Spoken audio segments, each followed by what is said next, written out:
Hello guys, I'm back. Ito na yata ang umpis ng vlogging career ko. Char.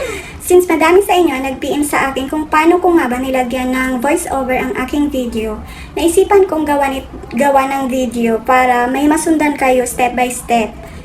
So tara, let's! Buksan ang CapCut at i-click ang new project. I-click ang video na gusto nyong lagyan ng voiceover.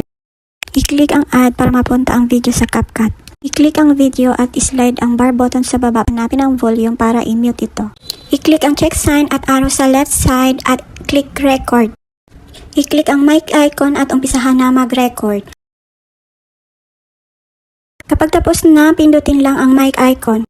Click audio effects kung gustong palitan ang voice characters or kung gustong lagyan ng voice filters.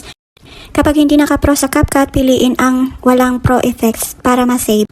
Ako kasi pwede ko yung gamitin lahat kahit hindi ako naka-pro. Char. Pagtapos na, click check sign. At pwede nyo ding i-drag yung audio kung saan nyo gusto ilagay. Para i-adjust ang volume, click audio, click volume, slide left and right. At kapag okay na, click check sign and click export para i-save. At ito na ang final result. Hello guys, kumusta kayong lahat? Nandito ako ngayon para turuan ko kayo kung paano mag-edit sa CapCut at maglagay ng voice over. Tara, let's!